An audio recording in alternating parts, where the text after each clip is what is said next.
Bonjour Bouli Lanners. Bonjour. Réalisateur évidemment, Les Géants, les premiers, les derniers, ça sera le prochain film Eldorado. Et puis aussi comédien évidemment en Belgique et ailleurs. Et voici Je suis mort mais j'ai des amis. Là vous êtes un punk déjanté, chanteur punk de rock'n'roll qui ne boit pas que de l'eau avec une bande de copains qui veut porter les cendres du chanteur mort pour aller faire une tournée à LA. C'est incroyable ça. Notre première tournée, on est des vieux rockers de 50 ans et on a enfin une tournée, on a 4 dates aux États-Unis et puis malheureusement le chanteur meurt juste avant et on décide quand même de faire la tournée mais en prenant ses cendres. Oui, le film donc de Guillaume et Stéphane Malandrin, j'allais dire c'est une comédie sur une sorte de folie, de refus du renoncement. Ouais, c'est une comédie sur l'amitié et dans cette comédie sur l'amitié, il y a le déni de la mort, le déni de perdre un ami, la non-acceptation de ce fait-là et donc ça c'est parti dans un truc très barré quoi. Oui, très barré parce qu'on rigole beaucoup. Oui, ben, c'était le but, vraiment, ouais, enfin, c'était leur but. Donc j'espère qu'on rigole, je pense qu'on rigole beaucoup, oui. Oui, les personnages sont très hauts en couleur. Et, vous êtes déjanté complet, hein. Bah, vous jouez un personnage déjanté, hein. Bah, je suis très énervé, oui. Je suis un sanguin, voilà. Allez, on regarde la bande-annonce. Un grand histoire belge. Jean-Pierre Coster. Non, il n'y a pas de doute, c'est aujourd'hui. Et c'est terminé. La cérémonie est terminée. Saboter les funérailles de son propre frère, ça c'est vraiment un truc de malade mental. Alors tu sais quoi? Je vais venir chez toi et je vais te démonter la gueule. Espèce d'enculé! C'est qui Steve? Je m'appelle Dany. JP et moi, on était ensemble. Non, c'est pas vrai. Depuis 5 ans. On a rendez-vous le 22 à Los Angeles, on sera le 22 à Los Angeles. Je veux y être à ses concerts, moi. Je veux être là avec lui. On a toujours dit qu'on prenait pas les petites copines avec. On a toujours dit d'accord là-dessus, non? Ça va. Hé, Wim, tu vas où là? Je vais prendre le train.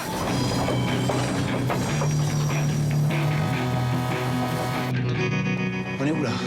Ah, je suis arrivé. Et voilà, et on entend la musique aussi, Bouli, hein, parce que alors là, il y a du rock'n'roll. Ben oui, il y a du rock'n'roll et c'est mes vieux potes d'un groupe qui s'appelle les Scalpers qui a composé les musiques. Donc c'était super de pouvoir jouer sur leurs morceaux. Ils sont complètement déjantés, hein. Alors c'est le groupe, donc il y a le chanteur qui devient pratiquement aphone, il se tue, et puis voilà, il est réduit en cendres, et alors on va mettre ses cendres dans une boîte à fromage, hein. D'abord, on les vole. Ah oui, c'est ça. D'abord, on les vole, on les met dans une boîte. C'est du sirop de liège, donc c'est pas du fromage. C'est une pâte à tartiner qu'on trouve à Liège à base de poire et de pommes. Et alors il découvre qu'il y a un type qui se présente, s'appelle Dany. Alors il a 3 qualités, hein. Il est arabe, homosexuel et militaire. Ouais. Ça fait beaucoup pour un homme. Surtout, et surtout que nous, on ne le connaissait pas. C'était l'amant du chanteur, mais ça, il le découvre qu'après. Ben, nous, on pensait qu'on était hyper intime avec le chanteur, et puis tout à coup, on découvre qu'il avait une vie cachée. Et c'est aussi, il y a le déni de ce truc-là, c'est de ne pas accepter le fait qu'il soit homosexuel, on s'en fout complètement, mais le fait qu'il nous ait pas dit, c'est ça qui nous blesse. Enfin, moi, surtout moi, qui pensais être le meilleur ami de JP. Votre personnage, il veut pas renoncer, il dit on va quand même aller faire une tournée avec lui, avec ses cendres, hein, avec les cendres du chanteur, on va aller à Los Angeles, mais rien ne va se passer comme prévu. Non, parce que le guitariste a peur en avion, et puis l'avion a un problème, atterrit du côté de Montréal, il ne veut pas reprendre l'avion, donc il prend un train, mais il se plante, et voilà, et le voyage part vraiment en couille, mais c'est ça qui fait que l'amitié va se retrouver, quoi. Tout le monde va s'y retrouver, on va voir des images comme ça, parce que vous avez vraiment joué du rock'n'roll, hein, dans le film, hein. Ça, c'est un bonheur, hein. Ah bah c'était la première fois, moi ça fait quand même 40 ans que je fais semblant de jouer de la guitare devant mon miroir, donc là enfin je pouvais assumer mon rôle de bassiste, ouais. Ouais. Avec un vrai public qui aimait ce que je fais, parce qu'ils Vous avez vraiment enregistré en live, à Liège, en Belgique. Non, c'était en playback. Les gens croyaient que c'était en live, mais c'était en playback. Moi, je sais pas tirer 3 notes. Non, c'était vraiment du playback. C'est ça. Mais le rêve, finalement, c'est de se dire, à 50 ans passés, on peut être punk, on peut jouer du rock'n'roll comme ça. Ben, l'année avant, j'avais essayé de faire... La Bouli. Alors, regardez, ça, c'est quand même dingue, hein.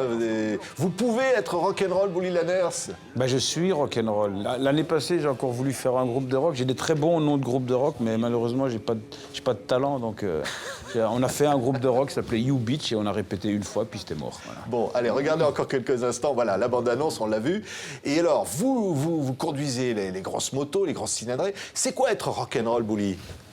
Moi, je crois qu'il y a une attitude... Bah, déjà, pour nous, à 50 ans, c'est être un vieil adolescent. Donc, c'est ne pas ne pas s'endormir. C'est difficile de définir le rock'n'roll parce qu'évidemment, il y a la musique, mais il y a toute l'attitude qui accompagne le rock'n'roll. Et le rock'n'roll, c'est dans l'attitude de tous les jours qu'on la retrouve. C'est ce côté un peu vieil ado, rebelle, et malgré tout, le côté fuck you.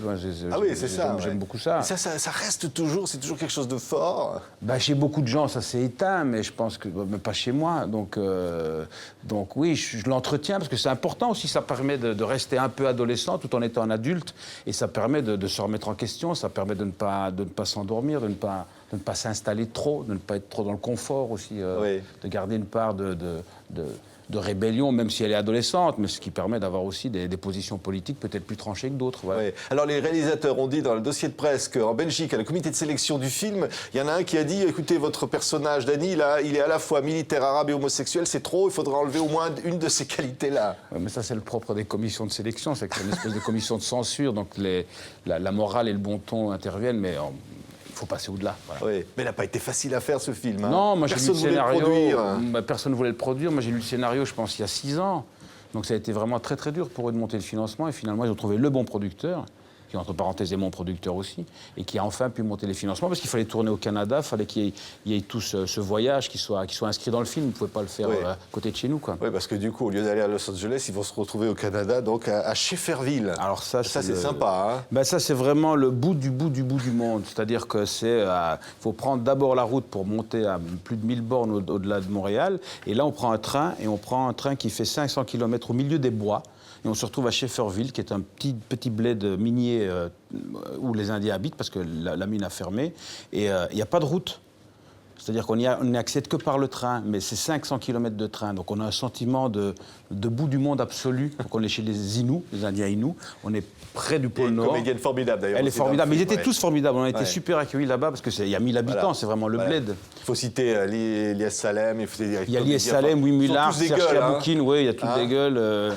Et c'est un tournage très rock'n'roll, parce que vu que le peu de moyens du film fait que, pour que ce soit possible de tourner au Canada, on est parti à une équipe, tout compris, ceux y compris les comédiens, on était 12. Donc il n'y avait pas de script, pas d'électro, pas de maquilleuse. Donc c'était une équipe. Donc c'était très rock'n'roll comme tournage. Ça rend le film super attachant. C'est l'amitié au fond derrière tout ça. Hein. Ben, l'amitié du groupe et l'amitié dans l'équipe, parce que les frères, je les connais depuis des années. Enfin, on se connaît tous depuis des années. Et je pense que c'est ça qui a fait aussi qu'il y a eu tout le monde voulait le faire. Ceux qui faisaient le film voulaient le faire, le film. Ouais, c'est dire, voilà, la jeunesse est éternelle quand on a des copains, quand on veut être en rock'n'roll. Ben, ce film existait parce qu'il y avait des amis. Comme le groupe. Voilà. Oui, mais c'est un film sur l'amitié aussi. Oui, c'est un film sur l'amitié qui a été fait avec des amis et dans l'amitié. Oui, alors je suis mort, mais j'ai des amis. Hein, au-delà de la mort, Bouli Lanners. C'est beau, hein? Bah, il faut qu'il y ait un truc au-delà de la mort. Hein. Sinon, ah oui? Oui. Sinon, l'échéance est courte, quoi. Vous reviendrez nous voir, Bouli, pour les premiers et les derniers. Votre prochain film, on était ravis de vous accueillir. Je suis mort, mais j'ai des amis. Voilà la comédie déjantée qu'il ne faut pas manquer avec vous, Bouli Lanners, entre autres. Merci d'avoir été notre invité. Au revoir.